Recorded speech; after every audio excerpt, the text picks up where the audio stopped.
আসসালামু আলাইকুম রহমতুল্লাহ, কেমন আছেন সকলে? আশা করি অনেক ভালো আছেন। তো আমি এর আগেও আপনাদেরকে গড়াই নদীর এই সুন্দর দৃশ্য আপনাদেরকে দেখিয়েছি। তো আজকেও আপনাদেরকে এই নদীর দৃশ্য দেখানোর জন্যই এই ভিডিওটা করা।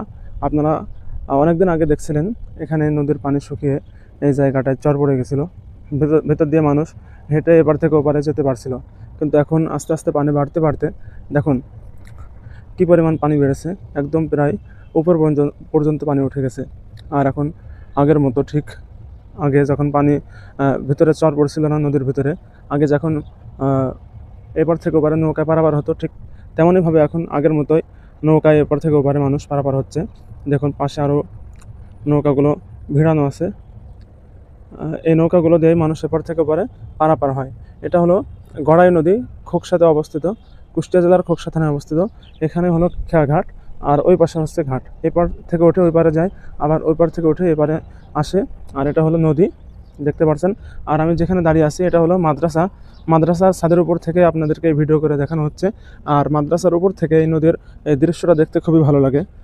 যখন নদীর পানি বাড়ে এবং সুন্দর আকাশ থাকে, সেই দৃশ্যগুলো দেখলে খুবই ভালো লাগে। সেই মুহূর্তগুলো আপনাদেরকে দেখানোর চেষ্টা করছে। দেখুন এই নৌকাটা আস্তে আস্তে অনেক কাছে চলে এসেছে, খুব ভালো লাগছে দেখতে। মানুষজন, অনেক মানুষ উঠেছে। আর এই ছাদের উপর থেকে যদি আপনাদেরকে দেখাই, দেখুন এখানে পাশের দৃশ্য, এখানে একটা কদম ফুল গাছ আছে। আর এখানে হলো এইদিকে বাজার, যে খোকসা যে বাজার, সেই বাজারটা হলো এদিকে।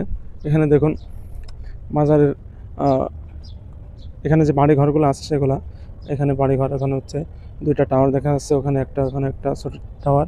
আর এই যে মাদ্রাসার ছাদের উপর আপনারা দেখছেন, এটা হলো জামা কাপড় নাড়ে শুকানোর জন্য। এখানে হচ্ছে তার দিয়ে টানা দেওয়া আছে। এর উপরে ছাত্রদের জামা কাপড় শুকানোর জন্য এখানে মেলে দেয়, সেই জায়গাটা এটা দেখতে পাচ্ছেন।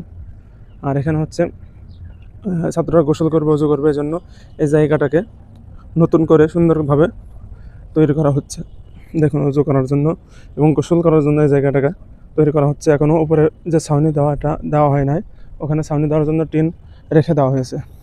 আর আপনারা দেখছিলেন যে ওই পাশ থেকে এই পাশে একটা নৌকা আসছে, আর এর মধ্যে এই পার থেকে ওই পারেও একটা নৌকা যাচ্ছে, সেটাও আপনাদেরকে দেখায়। সব মিলিয়ে সুন্দর পরিবেশ ছিল। তো এই জায়গাটা আপনাদেরকে দেখালাম, কেমন লেগেছে কমেন্টে জানাবেন। সকলে ভালো থাকুন, সুস্থ থাকুন। পরবর্তী ভিডিওতে দেখা হচ্ছে। আর আমার এই পেজটাতে ফলো দিয়ে সাথেই থাকুন। আমার এই পেজে কোরআন তেলাওয়াত ছাড়া হয় মাদ্রাসার ছাত্রদের। এই তেলাওয়াতগুলো আপনারা শুনবেন আশা করি। সকলে ভালো থাকুন, সুস্থ থাকুন। আজকের মতো ভিডিওটা এখানে শেষ করছি। আসসালামু আলাইকুম রহমতুল্লাহ।